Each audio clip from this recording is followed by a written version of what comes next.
جاگو جاگو جاگو شب برات عبادت کی رات ہے، جاگو شب برات عبادت کی رات ہے، سجدے میں سر جھکاؤ شفاعت کی رات ہے، جاگو شب برات عبادت کی رات ہے، جاگو شب برات عبادت کی رات ہے۔ بسم اللہ الرحمن الرحیم۔ شعبان المعظم کی 15ویں رات کو شب برات کہا جاتا ہے، اور شب برات وہ رات ہے کہ جس رات میں اللہ تبارک و تعالی غروب آفتاب سے آسمان دنیا پر خاص تجلی فرماتا ہے، اور فرماتا ہے کوئی مجھ سے رزق مانگنے والا کہ میں اسے روزی عطا کروں، ہے کوئی مجھ سے بخشش مانگنے والا کہ میں اس کی بخشش کروں، ہے کوئی مصیبت زدہ کہ میں اس کی مصیبت کو دور کروں، ہے کوئی ایسا یہاں تک کہ فجر طلوع ہو جائے۔ تو یہ رات بخشش کی رات ہے، اور فرمایا کہ اس رات کو اللہ تبارک و تعالی بنی کلب کی جو بکریاں ہیں ان کے اوپر جو بال ہیں ان بالوں سے زیادہ لوگوں کو جہنم سے آزاد فرماتا ہے۔ اور کتابوں میں لکھا ہے کہ قبیلہ بنی کلب یہ قبائل عرب کے اندر سب سے زیادہ بکریاں چراتا تھا، تو جب یہ سب سے زیادہ بکریاں چراتا تھا، ان کے پاس سب سے زیادہ بکریاں تھی، تو فرمایا ان کے بکریوں کے جتنے بال تھے ان سے زیادہ اللہ تبارک و تعالی شب برات کو لوگوں کو جہنم سے آزاد فرماتا ہے۔ تو شب برات یہ بخشش کی رات ہے، تو اس رات کو ہمیں اللہ تبارک و تعالیٰ کی بارگاہ میں بخشش مانگنی چاہیے، توبہ کرنی چاہیے۔ اور یہ جو ایسی راتیں ہوتی ہیں، خاص راتیں، تو اس راتوں کے نوافل بھی ہوتے ہیں۔ تو آئیے شب برات کو مغرب کی نماز کے بعد کی جو عبادت ہے، جو نوافل ہے،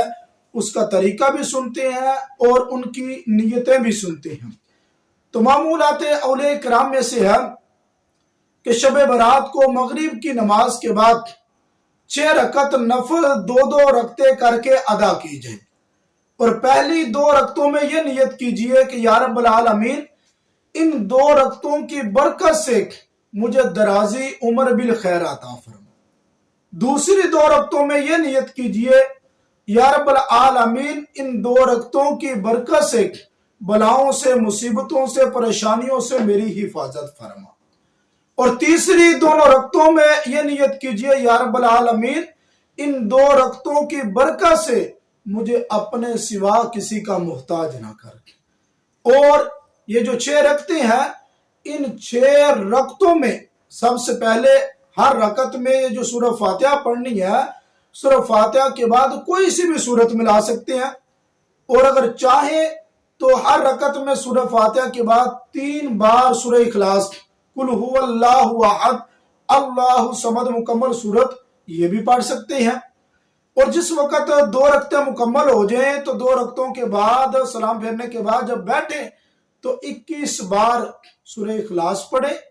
یا 1 بار سورہ یاسین پڑھ لیں، اور اگر چاہیں تو دونوں ہی پڑھ لیں، یعنی 21 بار سورہ اخلاص بھی پڑھ لیں اور 1 بار سورہ یاسین بھی پڑھ لیں۔ تو اس طریقے سے ہر 2 رکعت کے بعد آپ نے سورہ یاسین اور سورہ اخلاص یہ پڑھنی ہے،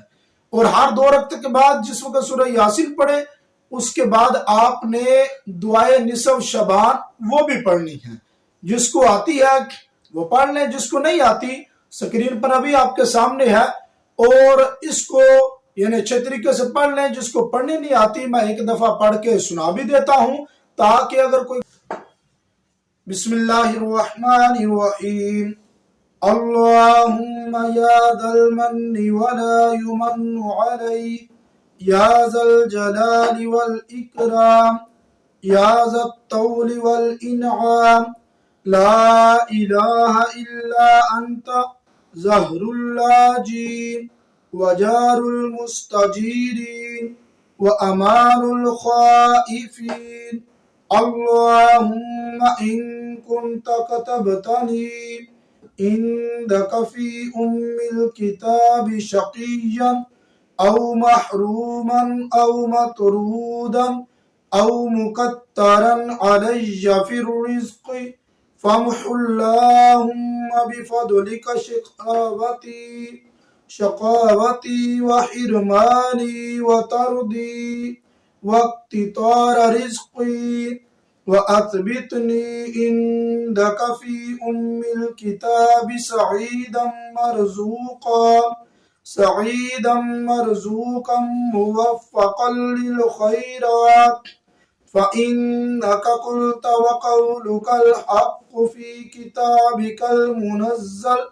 على لسان نبيك المرسل يمحو الله ما يشاء ويثبت وعنده الكتاب إلهي بالتجلي الأعظم في ليلة النصف من شهر شعبان المكرم التي يفرق فيها كل أمر حكيم ويبرم أن تكشف عنا من البلاء والبلواء ما نعلم وما لا نعلم وأنت به أعلم إنك أنت الأعز الأكرم وصلى الله تعالى على سيدنا محمد وعلى آله وأصحابه وسلم والحمد لله رب العالمین۔ جی ناظرین کرام، تو یہ دعائیں نصف شعبان المعظم تھی۔ تو اس طریقے سے جب ہم 6 نوافل کو ادا کریں گے انشاءاللہ العزیز رات شروع ہوتے ہی ہمارے نامہ اعمال میں ثواب کا انبار لگنا شروع ہو جائے گا، اور ہمارے رزق میں عمر میں اللہ تبارک و تعالیٰ برکت بھی عطا فرمائے گا۔ اللہ تعالیٰ عمل کرنے کی توفیق عطا فرمائے، آمین بجاہ النبی الامین صلی اللہ علیہ وآلہ وسلم۔